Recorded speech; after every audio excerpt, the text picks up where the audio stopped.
Katt Williams is teaming up with Mel Gibson to expose what they claim is a culture of sacrifice and humiliation in Hollywood in exchange for fame. Katt is backing up many of the things Mel has spoken about over the years, including themes he has associated with his film Sound of Freedom. Some people even believe that statements Mel made nearly 20 years ago seem to reflect what is happening in the entertainment industry today. Hearing those claims makes many wonder, what else does Mel know?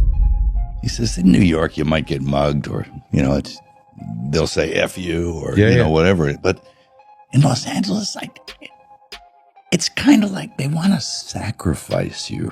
Mm. And I said, whoa, it sort of blew my mind that he said that. I said, what do you mean? He said, dark, but it's true. He said, you'll find out. One of the most disturbing problems in our world today is human trafficking, and particularly the children. Now, the first step in eradicating this crime is awareness.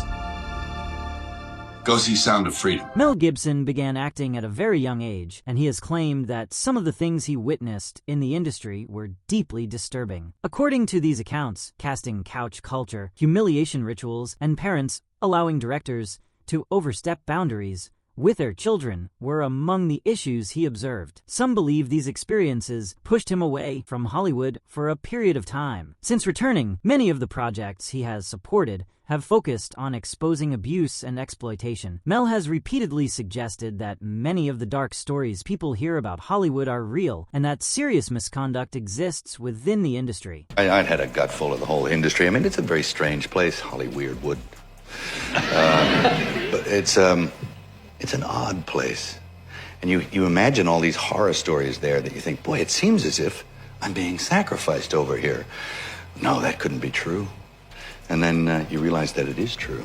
And you have to, I just left for a while and took a couple of years off, bought a place down in Australia and started digging holes and putting up fences and birthing cattle and all this kind of stuff. And it was fun, it was fun. It was great, and it was a good breather. According to these claims, the worst part is that speaking out can come at a heavy cost. Supporters argue that careers are often destroyed while victims are left to suffer, even when they identify the people they accuse. They also claim that when Mel tried to speak publicly about what he believed was happening behind the scenes, his success and awards did not protect him. Instead, he was labeled as unstable and blackballed. Critics of the industry argue that powerful figures often protect one another while victims pay the price. X-Men director Bryan Singer allegedly met his accuser Michael Egan, then 15, in 1998 at a mansion in Encino, California. Tragically, that was a site of regular drug-fueled underage attacks and pedophilia. Michael Egan, who was 15 years old at the time, sued X-Men director and writer Bryan Singer for allegedly raping him. Egan describes a network of Hollywood homosexuals engaged in pedophilia. He stated that X-Men director Bryan Singer claimed that these gay men run Hollywood. Had me over to the house of where these perpetrators in this ring kind of basically started. They'd pull me away for their threat sessions and tell me they have gaydar, they have this.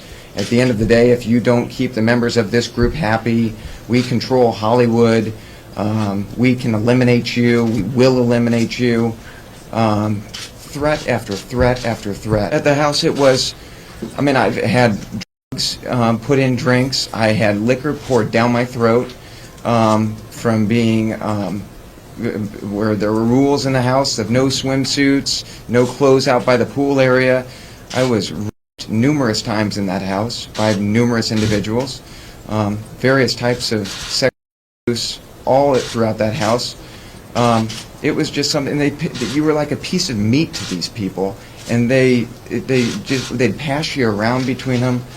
It was, if I could define what that house was, it's evil. Mel has also spoken about his own experiences as a young actor, claiming that he felt intense pressure and scrutiny from the moment he entered certain rooms. According to these allegations, this behavior was treated as part of an initiation process that many young performers were expected to endure. What he has said shocked him the most, however, was the role some parents allegedly played. He claimed that many knew what was happening to their children, but looked the other way because of the money and opportunities involved. When I came over here, I was in my mid-20s. Right. The first time I really came over here. I had a whole bunch of weird paranoid suspicions. about what the hell was going on, because there was a lot of stuff I couldn't understand. Right. And nobody was really bothering to explain it to me. They don't. And and I formed a bunch of opinions about the town and about the people in it that were like, surely that couldn't be, because the whole place can't be like, Weird Town, where the stranger wanders in and all the people are in the bar and they all shut up when he looks at them, and, and they tell you don't go into the house on the hill, and it's like that. And then you go away and you think, no, I was wrong. I mean, that's insane thinking. I'm paranoid. I imagined that stuff. That couldn't be the reason for why so-and-so was acting like. Could it? And then you find out later on the track that you are exactly on track with a lot of this stuff. Not specifically on track, but that you could, that some of your worst nightmares were real at the time. Some people believe these experiences help explain why so many former child actors struggle with mental health issues later in life. Oscar nominee Terrence Howard has also spoken about abuse within the entertainment industry and has claimed that he witnessed young stars being exploited. According to him, many of those individuals carry lasting emotional scars and may turn to drugs or other unhealthy coping mechanisms in an attempt to escape painful memories from their past. You got to take. You're going through so much to try and deal with life. You are literally, it's an unhealthy space. And so eventually you're going to go too far. Who knows what happened to Philip? Who knows what Heath had to do in order to get to where he was at? There's a lot of things that people do that end up sitting and they can't get over it. And they got to keep getting high, hoping to get it out of their head. But when you lose your man card, that's the only thing I can think of. You lose your damn man card. What is that? What do you mean by that? You give up your ability, your right to being a man. A man don't take it, a man gives it. So when you give up that man card, you don't get that back. Are you saying what I think you're saying? No, I'm saying what I'm saying. You don't get that back. You come into this world as a man one time.